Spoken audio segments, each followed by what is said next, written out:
graduated with a bachelor's degree in public policy from the University of Illinois at Chicago in December of 2023.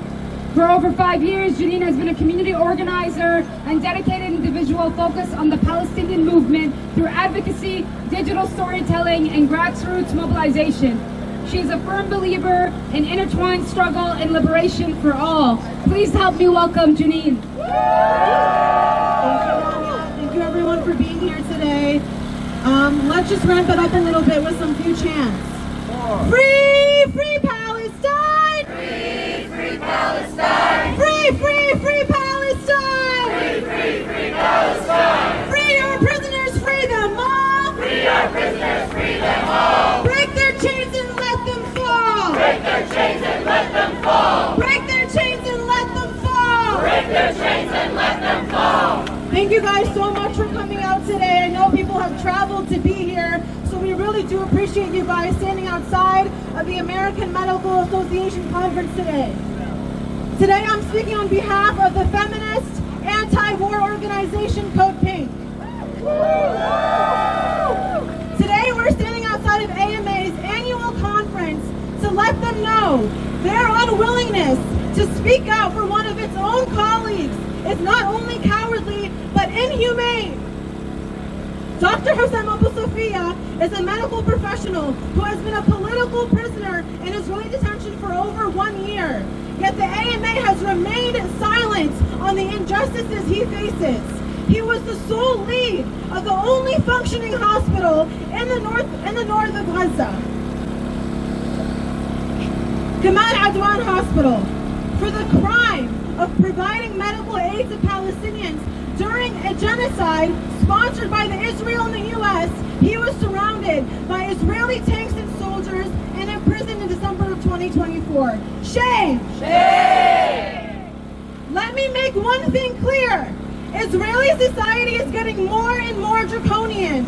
With the introduction of the Knesset's execution bill, Israeli military courts don't need any prosecution or unanimity to sentence Palestinians to death. Simply put, if the Israeli military sees fit to kill a Palestinian prisoner, it will do so.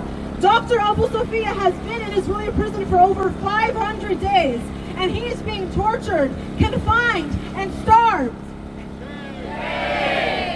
This new Israeli bill gives the IOF a pathway to execute prisoners like Dr. Abu Sufiya, torturing them to force a fake confession, convicting them, and then hanging them.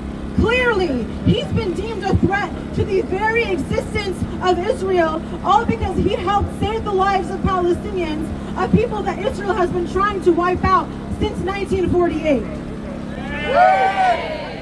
This is a situation of medical professionals outside of the West, heroes who put everything on the line to provide care for their people. In comparison to the most esteemed doctors in the U.S., like those inside that building with the AMA, we have actual heroes. The healthcare workers who have been subjected to deadly imperialist brutality, and they're the ones that deserve our recognition, and they urgently need our help. I am going to present to you the reasons right now why the AMA has to speak up on the release of Dr. Abu Sufiya.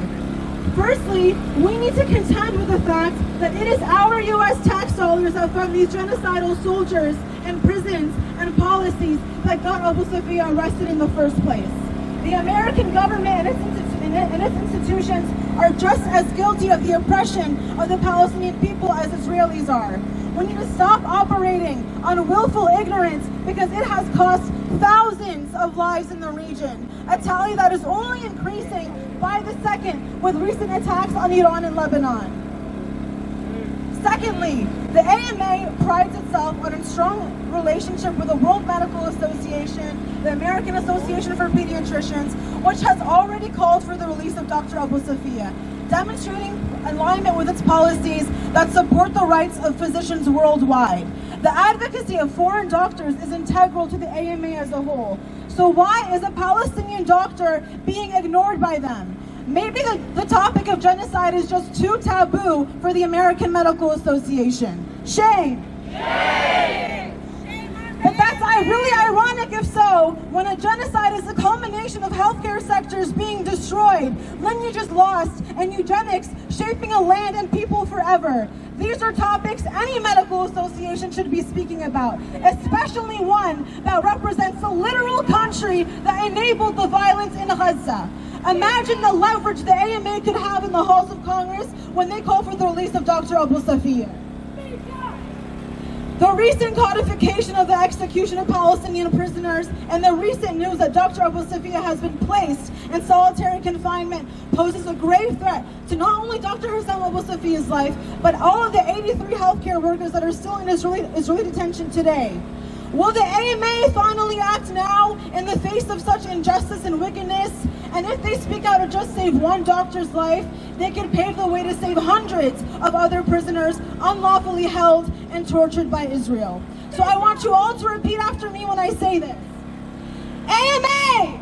AMA! Demand for the release of Dr. Abu Sufiya! Demand for the release of Dr. Abu Sufiya! Free Dr. Abu Sufiya! Free Dr. Abu Sufiya! And every single Palestinian political prisoner! And every single Palestinian political prisoner! Free our prisoners, free them all! Free our prisoners, free them all!